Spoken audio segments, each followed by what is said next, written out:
রাতের আঁধারে বাংলাদেশে ঢুকে পড়ল ভারতের সীমান্তরক্ষী বাহিনী বিএসএফ এর একটা দল। তাদের উদ্দেশ্য ভয়ানক। কয়েকদিন ধরে সীমান্তে উত্তেজনা চলছে। এই ছোট লোক বাংলাদেশিগুলোকে একটা শিক্ষা না দিলেই নয়। পিচ্ছি একটা দেশ হয়ে ওরা আবার চোখ রাঙায় কি করে? চোখটা তাই গেলে দিতে হবে, পুড়িয়ে দিতে হবে ঘরবাড়ি, ফেলতে হবে লাশ, জায়গাটাকে শ্মশান বানাতে হবে রাতের আঁধারে। কিন্তু বিএসএফ সেনাদের জানা ছিল না কি ভয়ানক পরিণতি তাদের জন্য অপেক্ষা করছে। জানলে এই পথে পা বাড়ানোর সাহস তাদের কোনোদিনই হতো না। প্রিয় অফিসার সহ মোট 16 জন সেনার লাশ পেছনে ফেলে সেদিন পালিয়ে গিয়েছিল বিএসএফ। রচিত বাংলাদেশকে দখল করতে চায় ভারত, বিনিময়ে পেল বিএসএফ এর 16 সদস্যর লাশ, যেটা আমাদের বাংলাদেশ বর্ডার গার্ড বিডিআর আছে যারা, তারা তাদেরকে রুখে দেয় এবং তাদের 16 সদস্যকে নিহত করে আমাদের বাংলাদেশ বর্ডার গার্ড বিডিআর।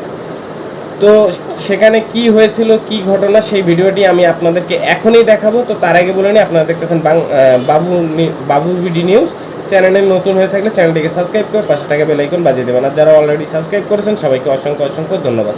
আসলে বাংলাদেশ দখল করার আশা কিন্তু ভারতের আজকের এটা নতুন কিছু নয়, এটা কিন্তু পুরনো কথা। কারণ ভারত এর আগেও 3বার দখল করতে এসে কিন্তু আমাদের কাছে পরাজিত হয়ে পালিয়ে গেছিল। তো আসলে আপনারা জানেন যে কিছুদিন থেকে একটা উত্তেজনা, টান উত্তেজনা চলছে ভারতের চিকেন নেক, সেখানে যেখানে তাদের 7 সিস্টার সংযোগ হয়, সেটা নিয়ে অনেক কথাবার্তা চলতেছিল।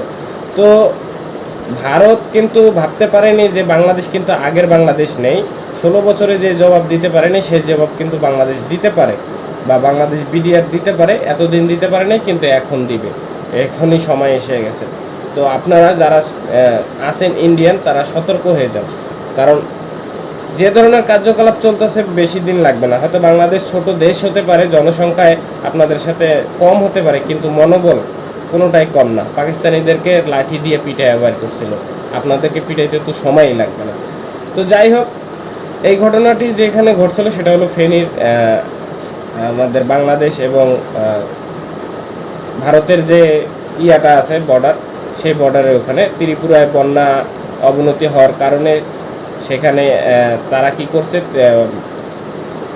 ইন্ডিয়ার যে বর্ডার আছে সেই বর্ডারের এখানে একটা বাঁধ ছিল, সেই বাঁধটি ওনারা কেটে দেয়। কিন্তু বাংলাদেশের সেই সীমান্তে একটা বাঁধ থাকার কারণে তাদের পানিটা বের হয়ে আসতে পারতেছিল না।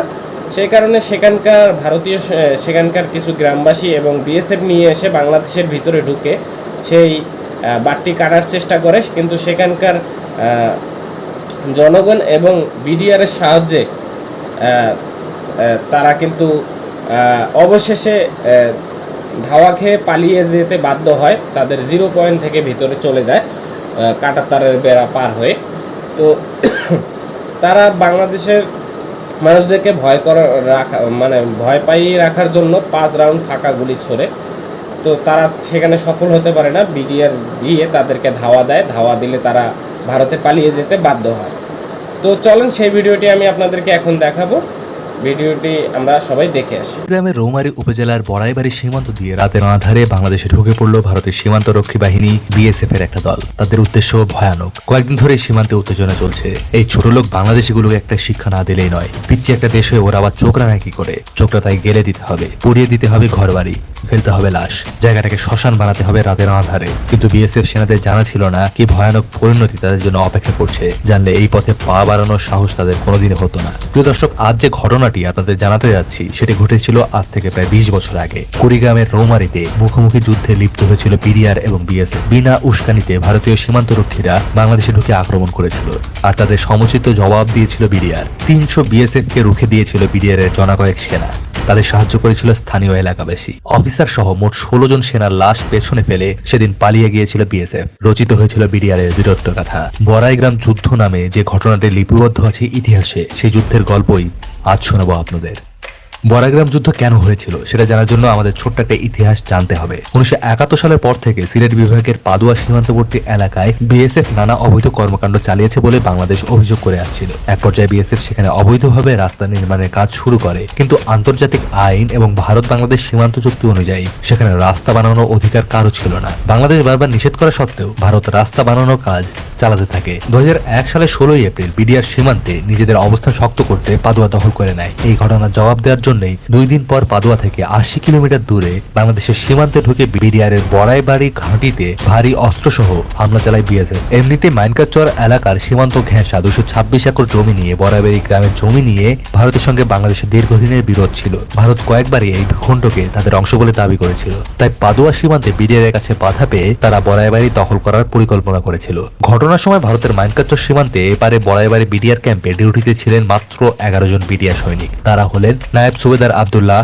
হাবিলদার নজরুল ইসলাম, ল্যান্স নায়েক ফজলুল হক, ল্যান্স নায়েক ওয়াহিদুজ্জামান, সিপাহী মোহাজ্জেম হোসেন, ইদ্রিস আলী, আব্দুল হামিদ, লিডন মিয়া, বদরুজ্জামান, এফএসএ নায়েক, জালালউদ্দিন মিয়া ও সিপাহী ইসহাক। তাদের মধ্যে পালা করে রাতে 4 জন পাহারায় নিয়োজিত ছিলেন। ভোর প্রায় 4টা থেকে গ্রামের এক তরুণ বিডিআর ক্যাম্পে খবর নিয়ে আসেন ভারতীয় সীমান্তে কাঁটাতারের বেড়া অতিক্রম করে শত শত বিএসএফ সদস্য বড়াইবাড়ি গ্রামে অনুপ্রবেশ করেছে। তখনই হাবিলদার নজরুল ইসলাম সব বিডিআর সৈনিককে অস্ত্রশস্ত্র গোলাবারুদ নিয়ে প্রতিরোধের জন্য প্রস্তুত হতে নির্দেশ দেন। ভোর প্রায় 5টায় 300-র বেশি ভারতীয় সৈন্য পূর্ব, দক্ষিণ ও পশ্চিম দিক দিয়ে বড়াইবাড়ি বিডিআর ক্যাম্প ঘিরে ফেলে। তখনও পূর্ব আকাশে সূর্য ওঠেনি। পরিস্থিতি বুঝে উঠে হাবিলদার নজরুল ক্যাম্পের চারপাশের বাংকার থেকে ভারতীয় সৈন্যদের দিকে মেশিন গান নিয়ে অ্যাম্বুশ থাকার নির্দেশ দিলেন। কিছুক্ষণ পরে ভারতীয় সৈন্যরা বৃষ্টির মতো গুলিবর্ষণ করে বড়াইবাড়ি ক্যাম্পের দিকে এগোতে থাকলে বিডিআর একযোগে 4টি বাংকার থেকে মেশিন গানের পাল্টা ব্রাশ ফায়ার শুরু করে। এরকম জবাব আসবে সেটা বিএসএফ কল্পনাও করেনি। তারা তাই খানিকটা থমকে গিয়ে আবারও গুলিবর্ষণ শুরু করে। বিএসএফ এর গুলিতে বিডিআর এর ল্যান্স নায়েক ওয়াহিদুজ্জামান বীরের মতো যুদ্ধ করতে করতে শহীদ হন। সহযোদ্ধার মৃত্যুতে বিডিআর এর সদস্যদের মধ্যে যেন স্ফুলিঙ্গ জ্বলে উঠল। প্রাণ গেলে যাক, তবু এই মাটির একটি কণার অধিকারও ছাড়া যাবে না। জীবন বাজি রেখে লড়তে লাগলেন সবাই। ভুলে গেলেন যে 10 জন মিলে যুদ্ধ করছেন 250-300 ভারতীয় সেনার বিরুদ্ধে। বিডিআর এর গুলির তীব্রতায় বেসামাল হয়ে অবস্থা বেগতিক দেখে বিএসএফ সেনারা পিছু হটতে থাকে। বিডিআর এর ব্রাশ ফায়ারে তখন আগ্রাসী হামলাকারীদের লাশ পড়ছিল একের পর এক। গ্রামবাসীর কাছ থেকে খবর পেয়ে ইতিমধ্যে পাশের হিজলমারি ক্যাম্প থেকে 6 জন বিডিআর বড়াইবাড়িতে এসে প্রতিরোধে অংশ নিয়েছেন। নতুন লোকবল যুক্ত হওয়ায় বিডিআর এর আক্রমণের ধার আরো বাড়ল।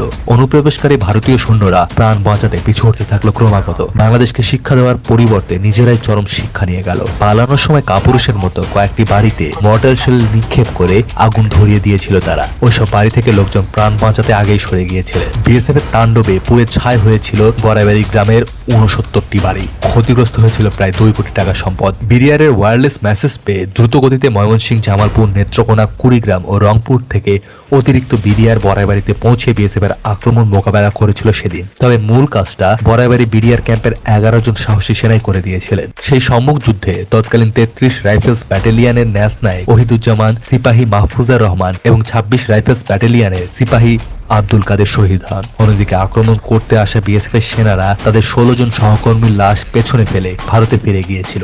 এত বছর পেরিয়ে গেলেও কুড়িগ্রাম জেলা শহর থেকে প্রায় 50 কিলোমিটার দূরে ব্রহ্মপুত্র নদের অপর প্রান্তের বড়াইবাড়ি গ্রামের মানুষ এখনো সেদিনের ঘটনা মনে করে শিউরে ওঠে। আবার সেই সঙ্গে গর্বিতও হয় বাংলাদেশের সীমান্তরক্ষী বাহিনীর জওয়ানদের এমন অভূতপূর্ণ বীরত্বের সাক্ষী হতে পেরে। বিএসএফ এর কাছে অত্যাধুনিক অস্ত্র থাকতে পারে, তারা সংখ্যায় কয়েক গুণ হতে পারে, কিন্তু দেশমাতৃকাকে রক্ষার জন্য বুকের সবটুকু আবেগ নিয়ে ঝাঁপিয়ে পড়ার মধ্যে সাহসের যে স্ফুলিঙ্গ, সেটা বিডিআর এর ওই 11 জওয়ানের মধ্যেই ছিল। সেই সাহসের তো এই ছিল আজকের ভিডিওটি ভালো লাগলে লাইক করুন, শেয়ার করুন, কমেন্ট করুন। আর বাংলাদেশের সাথে ভারতের যুদ্ধ লাগলে কি হতে পারে সেই মূল্যবান মতামত কমেন্ট বক্সে কমেন্ট করে জানাবেন। আর যারা চ্যানেলে নতুন আছেন চ্যানেলটিকে সাবস্ক্রাইব করে পাশে থাকা বেল আইকন বাজিয়ে দেবেন। যারা অলরেডি সাবস্ক্রাইব করেছেন সবাইকে অসংখ্য ধন্যবাদ। এতক্ষণ যারা ভিডিওটি দেখতেছেন সবাইকে অসংখ্য ধন্যবাদ। দেখা হচ্ছে নেক্সট ভিডিওতে। ততক্ষণ ভালো থাকবেন, সুস্থ থাকবেন। জয় বাংলা।